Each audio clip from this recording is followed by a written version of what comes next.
இந்த பூமிக்கு நம்ம எல்லாருமே வந்தேரிகள் தான் இந்த படம் சொல்கிற செய்தி. அது அந்த அளவுக்கு வந்து பிரிவினை மாதிரி இதில் காமிக்கல. அதாவது நமக்குள்ளே ஒருத்தர் இருந்தானா எப்படி இது நல்லா எடுத்துருந்தாங்க.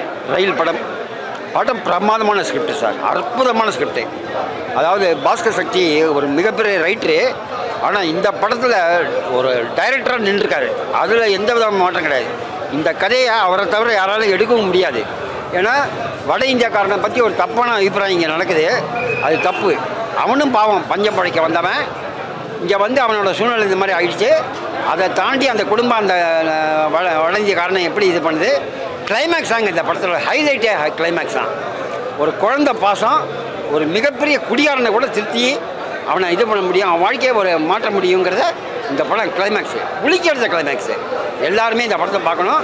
வட இந்தியாக்காரனை பற்றி ஒரு தப்பான அபிப்பிராயம் இங்கே இருக்குது. அந்த அபிப்பிராயம் இனிமேல் மாறும். அவனும் பாவம் பஞ்சம் பழைக்க வந்தவன், பழைச்சிட்டு போட்டுமே அப்படிங்கிற ஒரு எண்ணம் இனிமேல் வரும். நிச்சயமாக இந்த படம் ஒரு மிகப்பெரிய வெற்றி படம். எல்லோரும் இந்த படத்தை பார்க்கணும், எல்லார்ட்டையும் பப்ளிசிட்டி பண்ணணும். இது ஒரு வெற்றி படம் ஆச்சுனாக்கா இது தொடர்ந்து இந்த மாதிரி நல்ல தமிழ் சினிமா நிச்சயமாக தமிழில் வரும். அதனால் இந்த படம் வெற்றியடைய வாழ்த்துக்கள் வாழ்த்துக்கள் வாழ்த்துக்கள். பாஸ்கர் சக்திக்கு நன்றி. அது வந்து ஒரு இமேஜ் மாதிரி உருவாக்கிட்டானுங்க. அதை இந்த படம் மாற்றும். வட இந்தியக்காரன் இங்கே பிழைக்க வந்தவன், அவனை ஒரு இதாக நினைக்க, அவனோட சகோதரன் என்னென்ன அப்படின்னுங்கிறது இந்த படம் மெசேஜ்.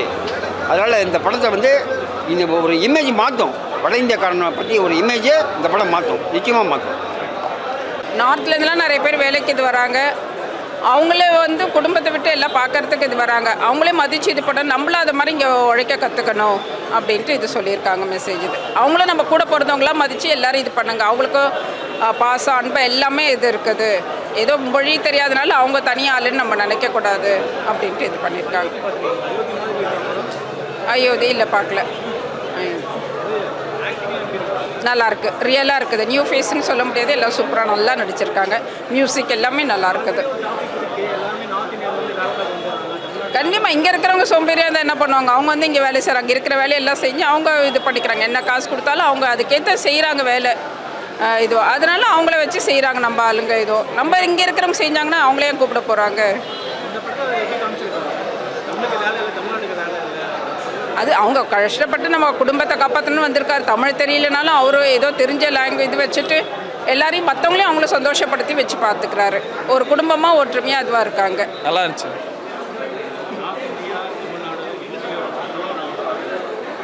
அது அந்த அளவுக்கு வந்து பிரிவினை மாதிரி இதில் காமிக்கல. அதாவது நமக்குள்ளே ஒருத்தர் இருந்தானா எப்படி இது நல்லா எடுத்துருந்தாங்க. சூப்பராக இருந்துச்சு. புதுமங்கள் நல்லா நடிச்சிருந்தாங்க.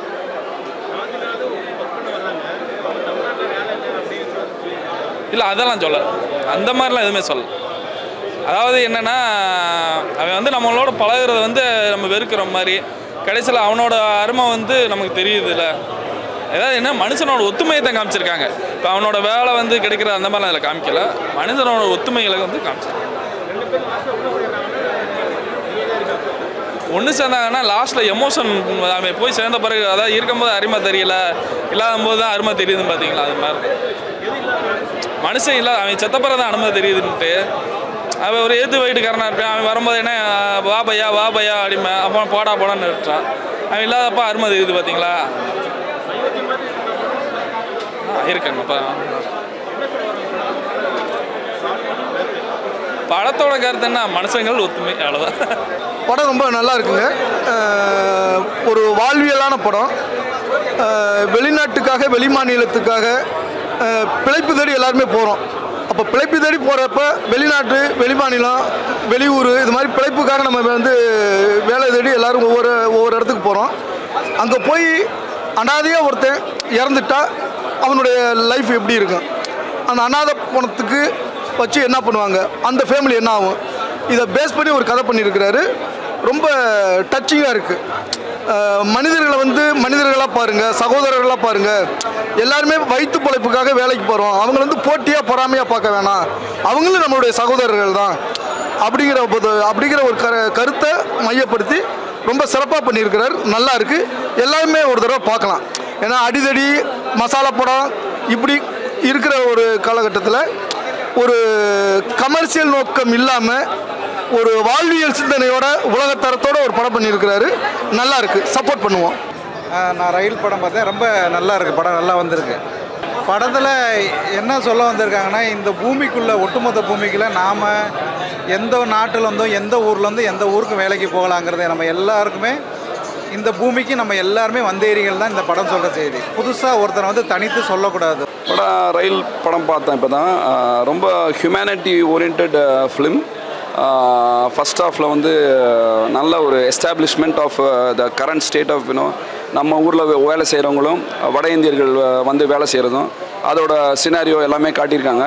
இந்த காலகட்டத்துக்கு அவசியம் தேவையான படம் இது. ஆக்சுவலாக எங்கே வந்து நம்ம வட இந்தியர்கள்லாம் வந்துட்டு வட இந்தியர்களோ இல்லை பிற மாநிலத்திலேருந்து வரவங்கள பார்த்து பயப்பட வேணான்றதை வந்து நல்லா ரெஜிஸ்டர் பண்ணியிருக்காங்க. நம்ம வேலையை ஒழுங்காக பார்த்தா தக்க வச்சுக்கலாம் அப்படின்றது. அதே மாதிரி சக ஊழியர்கள் சக மனிதர்களை எந்த மாநிலமாக இருந்தாலும் மதிக்கணுன்ற கருத்தை அருமையாக பதிவு பண்ணியிருக்காங்க. எஸ்பெஷலி இந்த ஃபஸ்ட் ஹாஃபில் எஸ்டாப்ளிஷ் பண்ணிவிட்டு செகண்ட் ஹாஃபில் வந்துட்டு ரொம்ப ஸ்ட்ராங்காக அதை கொண்டு போயிருக்காங்க. Very strong message. நம்ம பார்த்துட்டு வெளியே வரும்போது அந்த அயோத்தி படம் பார்த்த ஃபீல் கண்டிப்பாக கிடைக்கிது. எனக்கு தெரிஞ்சு இந்த படம் பார்த்ததுக்கப்புறம் கண்டிப்பாக நம்ம வந்து இந்த வட மாநில மக்களையோ இல்லை பிற மாநிலங்களோ பார்த்து நம்ம வந்து கொஞ்சம் மரியாதை கொடுப்போம்னு எனக்கு தோணுது. இந்த எல்லாம் இவனுங்கெல்லாம் வந்து வேலையை எடுத்துக்கிட்டானுங்க அந்த மாதிரி ஒரு ஃபீலிங் வராது ஆக்சுவலாக. ஸோ கண்டிப்பாக வந்து ஒரு இந்த மாதிரி படங்கள்லாம் வரணும். அப்போ தான் வந்து என்னென்னா ஒரு என்ன சொல்லணும்னா ஒரு அன்பை பிரதிபலிக்கிற படமாக வந்திருக்கு. ஆக்சுவலாக வெறுப்பு இல்லாமல் வெறுப்பை காட்டாமல் அன்பை பிரதிபலிக்கிற படமாக எல்லாரையும் ஆதரிக்கணும், எல்லாரோடையும் சக ஊழியர்கள் சக மனிதர்களெலாம் அன்பு காட்டணும் அப்படின்றத ரொம்ப ஸ்ட்ராங்காக ரெஜிஸ்டர் பண்ணியிருக்காங்க. ஆக்டர்ஸ்லாம் ரொம்ப நல்லா பண்ணியிருக்காங்க. வாழ்த்துக்கள் டு பாஸ்கர் சக்தி சார். அவர் நிறைய படங்களுக்கு கதை திரைக்கெல்லாம் எழுதியிருக்காரு, வசனம்லாம் எழுதியிருக்காரு.